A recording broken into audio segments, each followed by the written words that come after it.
Welcome to HardScript. Help me reach 5,000 subscribers. Support the video with a like and leave your thoughts in the comments.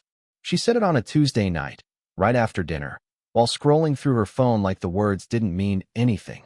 "This body isn't yours anymore," she said.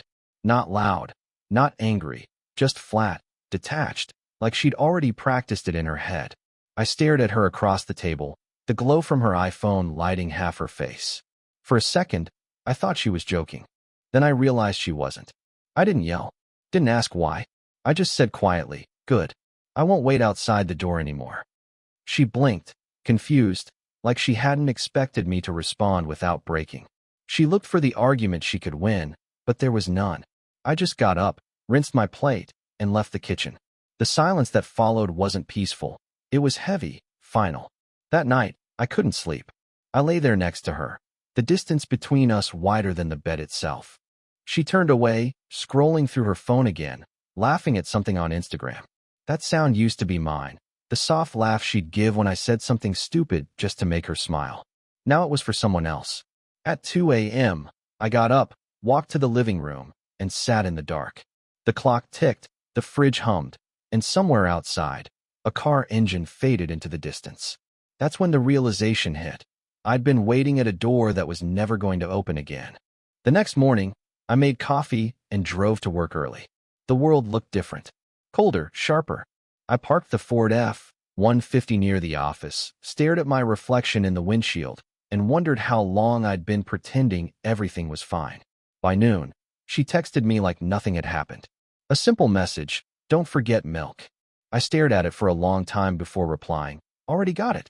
The lie rolled off easily. That's when I knew I'd already detached. That evening, I stopped by Walmart, picked up a few things I didn't need: new toothbrush, black coffee, paper towels. It wasn't about the items. It was about taking control of something again, no matter how small. When I came home, she was getting ready to go out. Tight dress, new perfume, that familiar mirror pose she always did before leaving.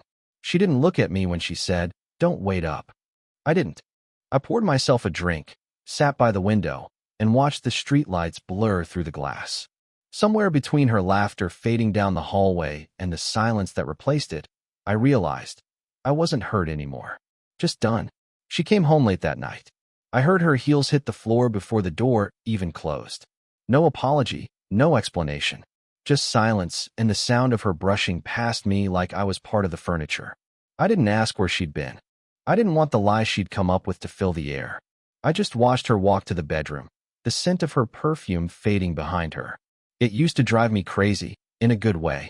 Now it just smelled like distance. When I finally went to bed, she was already asleep, or at least pretending to be. Her phone glowed on the nightstand, lighting up every few minutes. Notifications. Messages. I didn't need to see the name. The truth had already shown itself long before that screen lit up. The next morning, I woke before her, made coffee, sat at the kitchen table, and just watched the steam rise. The quiet felt heavier than usual.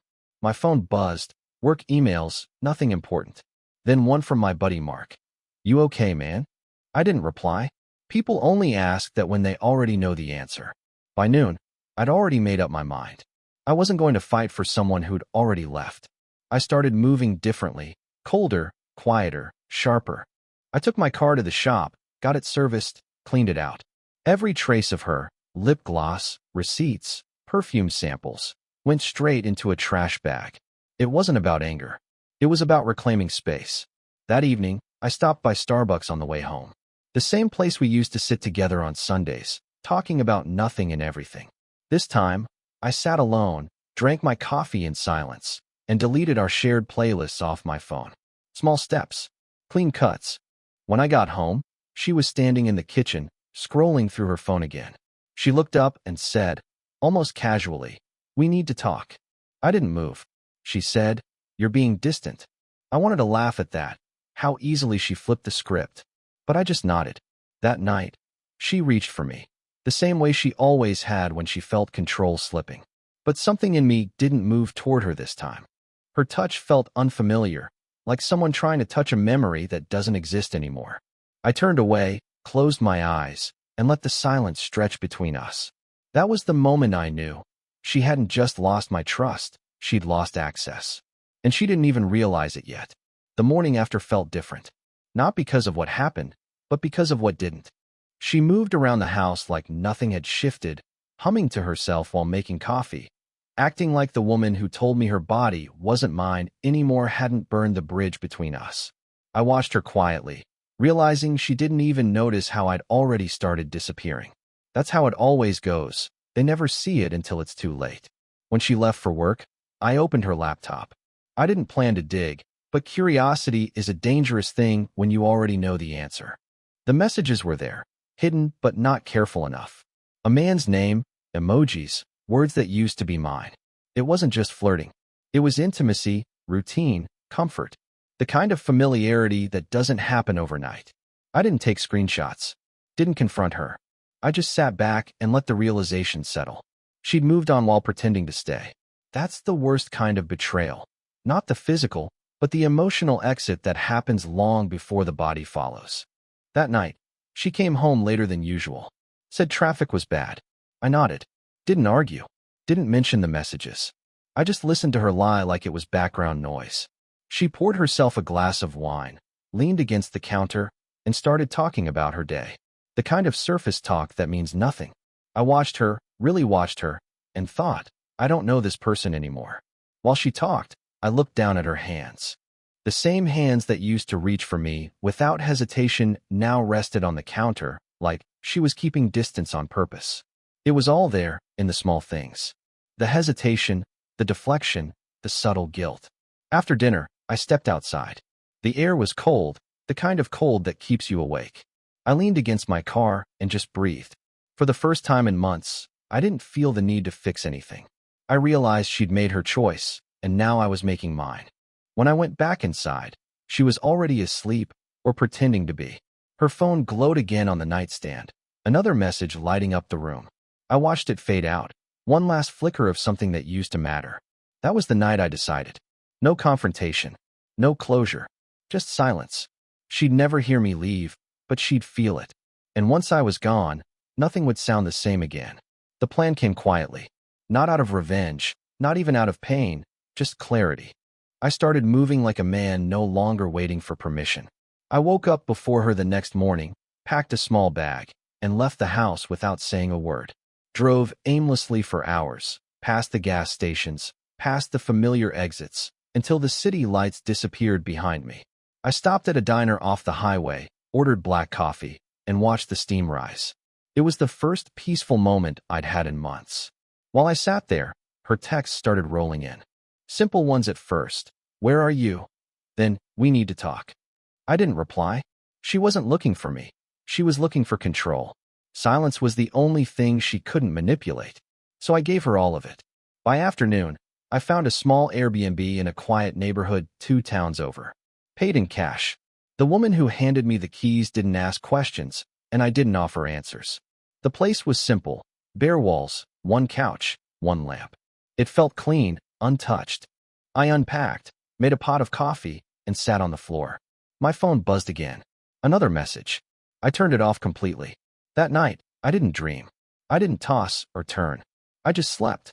The kind of sleep that comes when you finally stop carrying someone else's chaos. The next morning, I went for a run. The air was cold, sharp. I passed by a small Walmart on the edge of town and realized I had nothing with me. No groceries, no toothbrush, no reminders. I bought the basics. As I walked through those fluorescent aisles, I felt lighter with every step. It's strange how freedom doesn't hit you all at once. It creeps in slowly, disguised as small choices. By evening, I checked my phone again. 17 missed calls. For voicemails. I listened to one of them. Her voice sounded angry at first, then softer. She said, "You're overreacting. I just need time." I deleted it halfway through. The irony was almost poetic. She finally needed time when I'd already stopped giving mine. I spent the rest of that night sitting outside, watching the streetlights flicker over the empty road. For once, I didn't feel invisible. I felt in control. And somewhere deep down, I knew. She was sitting in that house realizing the same thing I had weeks ago.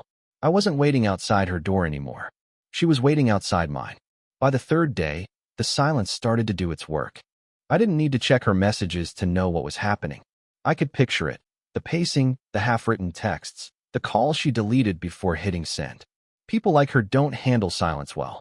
They need noise to survive, an audience to keep their lies alive. Take that away, and they start unraveling. I kept my phone off and focused on routine. Woke up early, made coffee, ran through the quiet streets until the sun broke through the fog. I didn't think about her. I didn't think about anything. I just existed. It felt clean. That afternoon, I went to a small diner near the highway, the kind of place where the waitress calls everyone Han. I ordered lunch, sat by the window, and watched the trucks pass. The world kept moving, and for the first time, I didn't feel like I was missing it. I was part of it again. Later, while fueling up my car, I saw her name flash across the screen of a billboard-sized TV at the gas station, an ad for her company's local event. She'd always been about appearances, about being seen. I thought about how hard she'd worked to build that image. But the thing about pretending to have it all together is that eventually, you forget which version of yourself is real. That night, I finally turned my phone back on. The messages came in waves. The first few were angry, accusations, guilt trips, control tactics. Then came the softer ones. Please answer. I can't sleep. Just talk to me. Each one a step down from the pedestal she used to stand on. I didn't reply. I didn't even read them all. I just turned the phone face down on the table and let it buzz until the battery died. By morning, I knew what I had to do next. Disappearing wasn't enough. I wanted distance, but I also wanted peace, the kind that doesn't require hiding. So I went back to the house, just once. She wasn't there, probably at work. I walked through the rooms quietly, took the last of my things. Nothing sentimental, just essentials. Before leaving, I stood in the doorway of the bedroom where it all started. The bed was perfectly made, the room spotless, but it felt lifeless, like a museum of a relationship that had already turned to dust. I left the key on the counter, walked out, and didn't look back. She'd come home to silence, and this time, it would speak louder than I ever could. When she finally realized I was gone, the silence hit her like a wall. I didn't need to see it to know. You can feel when someone's trying to reach you even without the calls coming through. It's an energy shift, like a wave of panic traveling through the air. She was probably pacing the house, checking the driveway, calling mutual friends to see if they'd heard from me. They hadn't. I'd made sure of that. That evening, Mark texted me. He said she'd shown up at his place, asking questions. Said she looked tired, nervous, like she hadn't slept. She'd asked him, "Did he tell you anything?" Mark told her no. And it was the truth, I hadn't. He said she left without saying goodbye, just disappeared into her car. I could almost picture her gripping the steering wheel, replaying every moment that led to this. Meanwhile, I was sitting outside a small cafe near the edge of town, drinking black coffee and watching the sunset paint the sky. The world had gone quiet around me, and I realized how peaceful that quiet actually felt. She used to call silence a punishment. I was starting to see it as a gift. A few days later, she finally sent a message that made me pause. It said, "I'm not okay. I didn't think you'd really leave." There was no manipulation in it this time. Just truth, stripped of pride. But I didn't answer. Not because I didn't care, because I did, once. But caring and returning aren't the same thing. Some bridges aren't meant to be rebuilt. I started working out more, filling my days with movement. The gym, long drives, quiet dinners alone. The emptiness I expected never came. Instead, there was space to breathe, to think, to exist without being questioned. I realized I'd spent years living for her moods, her approval, her shifting affection. Now I was learning to live without them. One night, I scrolled through social media. Her page was different now. No smiling selfies, no carefully staged moments. Just a quote that read, "Sometimes you don't realize what you had until it's gone." I almost smiled. It wasn't regret she was showing. It was recognition. I locked my phone, leaned back, and let out a slow breath.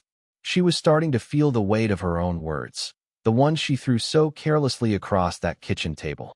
"This body isn't yours anymore." She was right. But what she didn't realize was that it went both ways. I didn't belong to her world anymore either. A week later, she showed up at my apartment. I saw her through the peephole before she even knocked.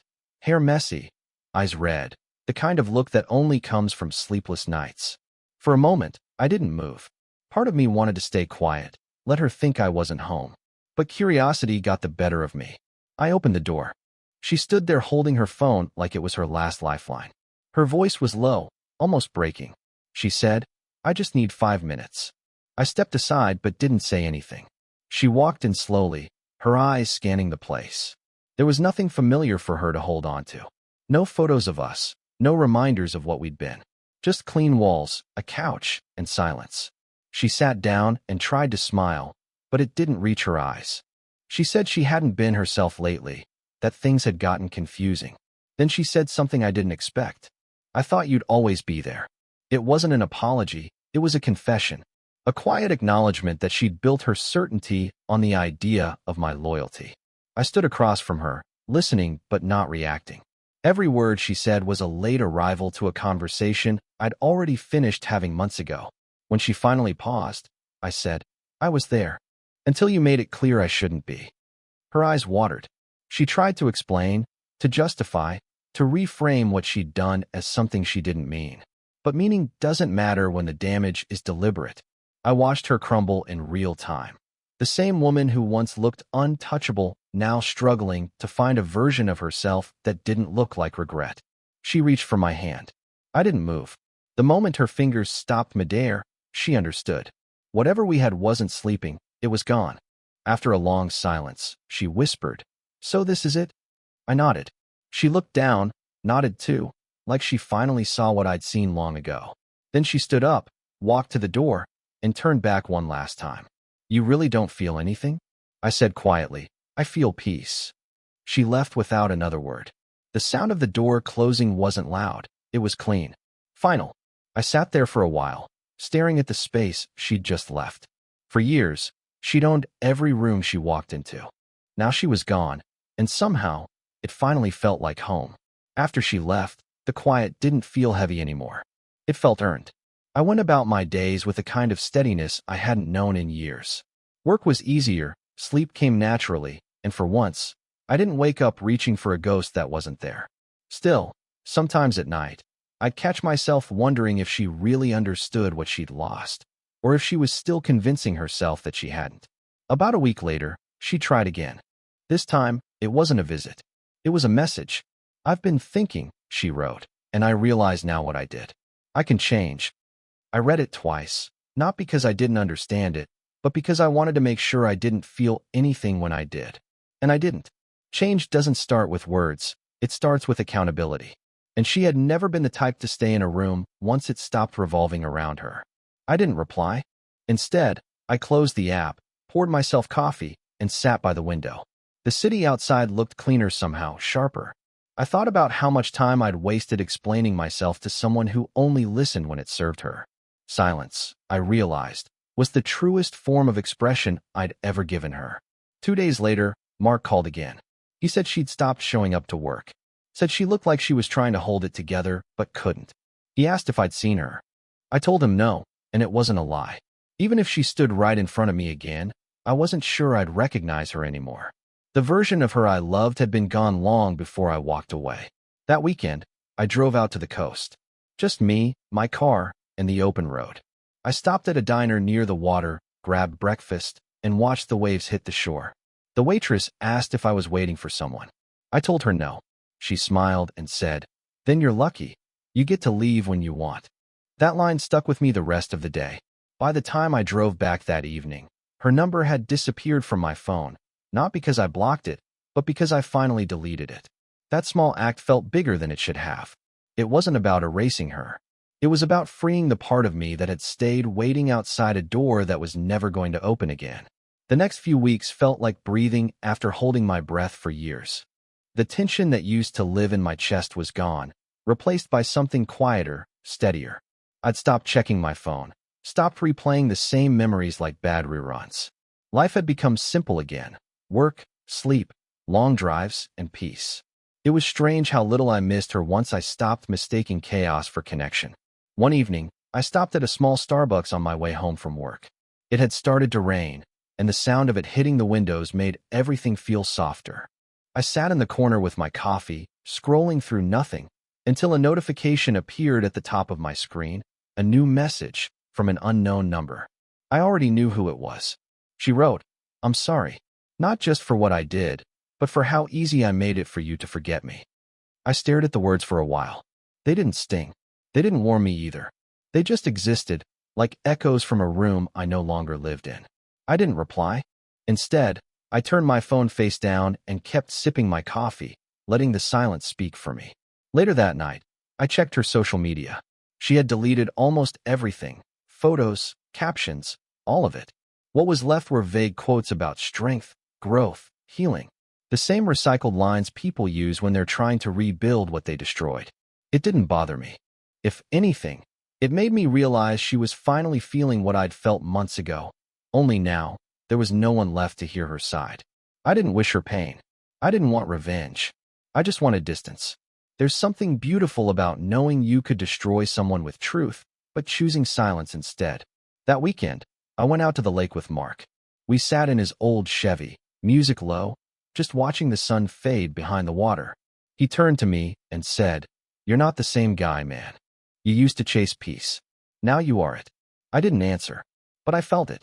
When I got home that night, I saw one last message waiting on my phone. "Do you ever think about me?"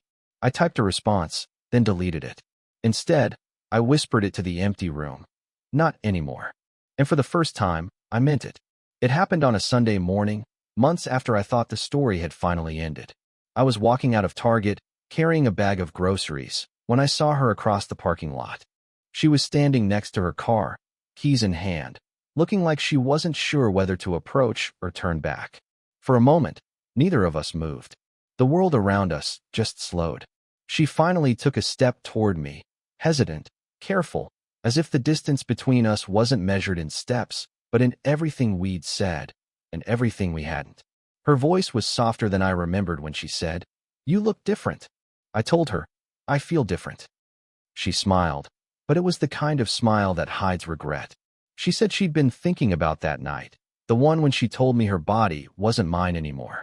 She said she hadn't meant it the way it sounded. But meaning doesn't undo truth. I told her, "You were honest. You just didn't realize I was listening." For a second, I saw her flinch, not from anger, but from recognition.